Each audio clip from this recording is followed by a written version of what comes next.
Hello everyone, we are here to talk about different types of people. And this is something that originated in the business world, so there's going to be some business analogies in here, and I've run a small business for decades. We're talking about givers, takers, and the business world calls them matchers. Relationships call them neutrals. I'm going to call them normal people because essentially that's what they are. Now let's go through a few definitions really fast. Givers, these are the people who give themselves expecting little in return. Takers are people that take from everyone and rarely give anything, and then normal people give and take depending on the situation. And overall, the balance is neutral with them. They will give to people when they see fit. They will take from people when the situation warrants. Okay, now that we know what we're discussing, let's give some examples of givers, shall we? The first example of a giver would be a teacher. Now, the good teachers, we're not talking about the bad ones. The bad ones are actually takers, and we'll get to that aspect in a minute. But a good teacher gives of themselves. They spend their time, energy, and effort trying to make sure their students understand. They go above and beyond what is required. For example, I'm a teacher. I've been a teacher all my life, and I've run a small business. I've taken money for being a teacher. And I'm not paid by anyone but my clients. I could just take what's expected, give out what's expected, but I typically spend extra time making videos, checking on the students and make sure they're okay.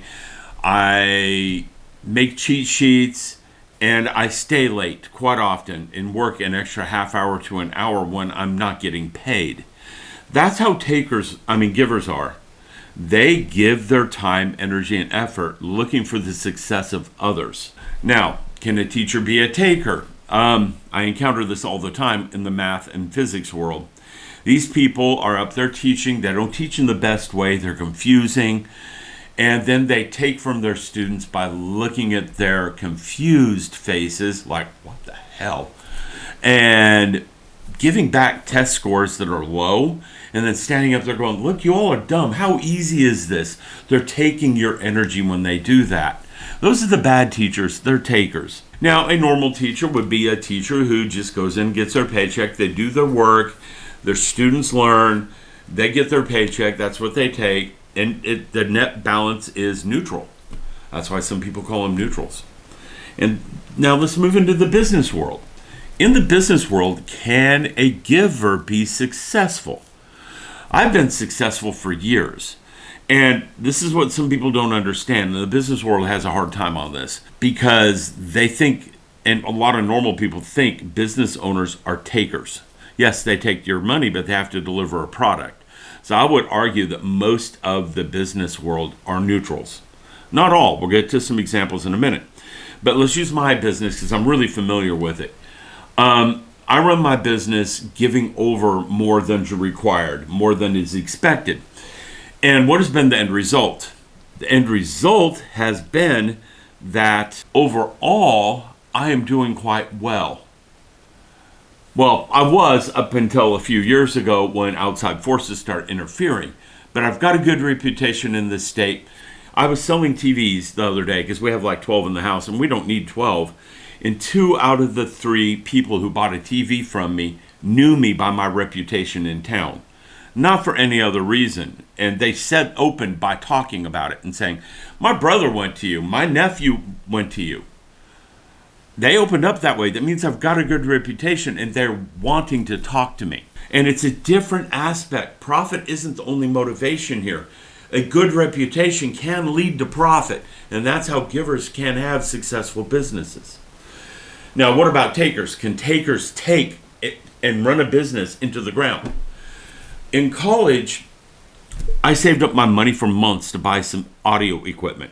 I wanted a good receiver. I always wanted this since I was little. A good receiver, a set of quality speakers, and I saved up tons of money, and I got some Sherwin Vegas speakers. I don't remember the model number. I want to say they were D3s.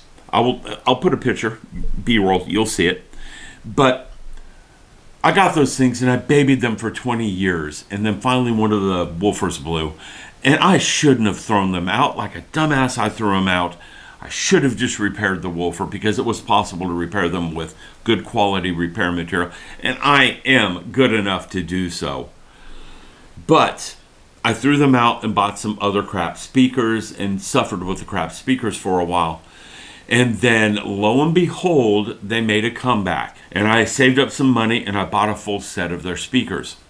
It turned out they were hot garbage. What had happened is a Chinese company had bought up the rights to the name. And then they ran that name into the ground, profit-seeking off that name and selling garbage and a hot mess.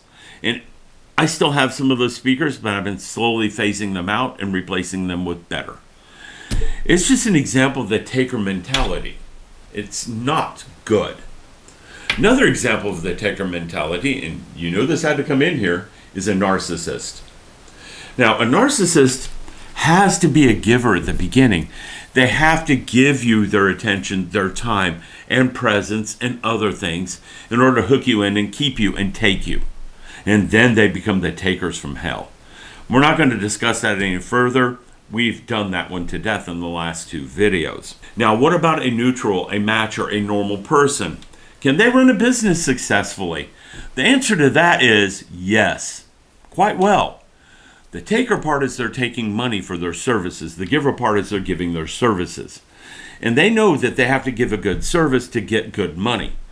So on the balance, they're giving as much as they're receiving. They know it. They just may not go above and beyond what is required sometimes, but they're getting their job done. And most people fall in that category, and probably most small businesses fall in that category. And they operate quite successfully. Now, let's go back to takers for a minute. What does the business world say about takers? They like givers. And if you start reading up on this on the internet, you're going to find a lot of the aspect focuses around having a giver or 2 on your team. And the givers seem not to have the motivation to profit like others do. It doesn't mean you want a team full of them because you're in the operation to make profit, of course. But they help the team function better. Okay? And the business world says you do not want takers. They can drag the performance of a team down by 20 to 30%. You want them out of there. You want them removed. And the majority, again, are normal people who give and take as seen fit. Now, one of the things the business world did report on this is that normal people tend to have a sense of justice about them. And they tend to punish the takers when they're excessive. And you can see that in real life all the time. I mean, everyone roots for the underdog. They've been abused by the takers, so we got to help them out and get them back where they belong. That's the normal behavior of a normal person. The givers will come in and do above and beyond, but the rest are normal, and they get in there and they just behave normally, and they try to help everyone. Now, where did I learn about this? I learned about this from a woman I dated right after my divorce. We called her Ivan. We're not going to get into her name any further than that. There's a reason we called her Ivan. And again, it comes from a conversation with her. But she one day out of the blue sent me a message saying, "Have you heard about givers, takers, and neutrals?"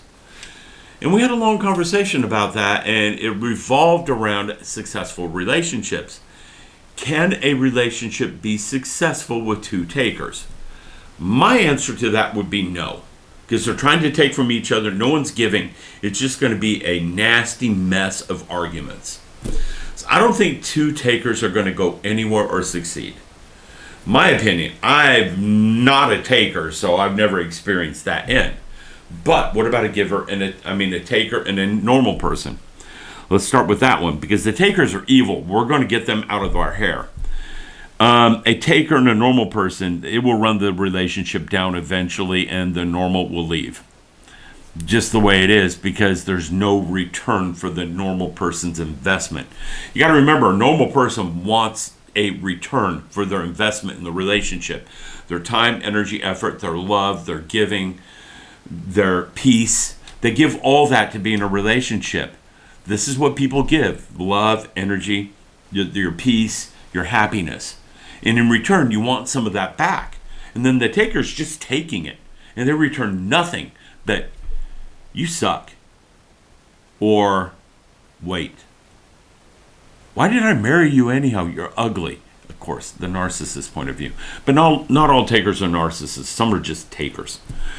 So I don't think a taker is going to work in any long-term relationship, period. Just not going to last. The business world shuns them. They don't want them around. And people don't want them around. Now, what about two normals? Two regular people? Well, they both give and take. One gives their love, the other takes the love, and then 3 weeks later, when things go bad, the one who took the love earlier is now giving the love to the one who gave it to them before. So on the balance, that probably works fine. And as long as they mitigate their arguments and learn how to have a good, healthy relationship there, and not keep things boring and working on not being bored with each other, I think they're going to be fine. I think two normal people are perfectly fine. Now, what about a giver and a taker? Well, now you've got the narcissistic relationship in most cases, where the taker is just bleeding you dry. They're an emotional and money vampire. Never going to work. Okay, the giver is eventually going to be drained and walk off. And it's going to take them a while to recover. What about a giver and a normal person? Probably fine there too, because the normal person is going to realize how lucky they are, and they're going to reciprocate. See, that's the thing about the normal person. They understand you don't get things for nothing. You know, there's no such thing as a free lunch. Robert H. Heinlein, The Moon is a Harsh Mistress. Okay, sorry, I remember that book a little too well.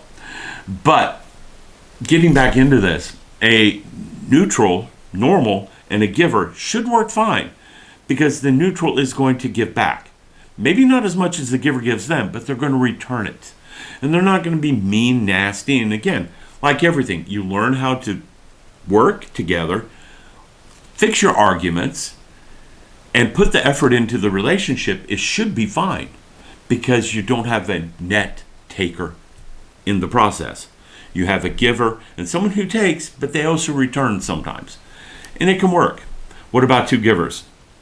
I've never really experienced this that I know of. Maybe the first woman I dated in college.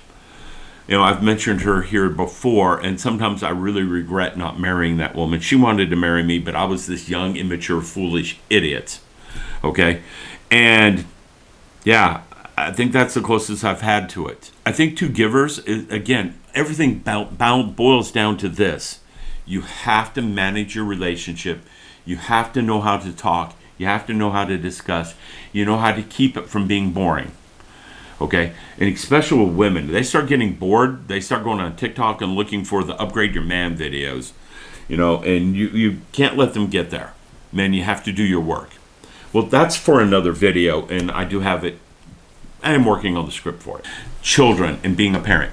Now, this one is pretty black and white, in my opinion. Parents are givers, children are takers. I mean, the only time you have a parent who is going to take from a child when they're very little is you take the poop. You give them the food, they make the poop. You take the poop. Take the poop! I can't do my Shrek voice right now. Shrek, everyone remember?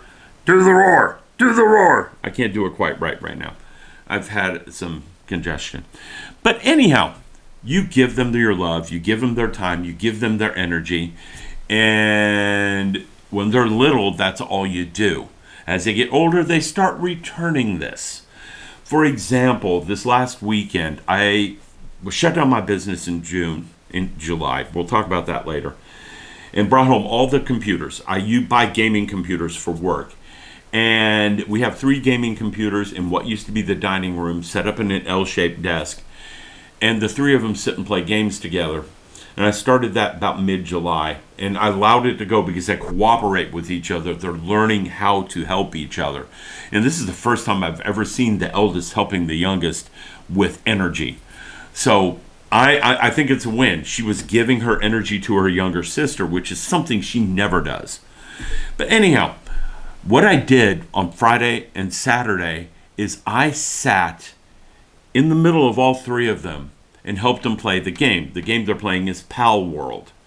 It's a resource gathering game, and you go out and capture animals, and you build a base, and you can't go into higher levels without upgrading your equipment, which requires you manage your resources and learn the supply chain.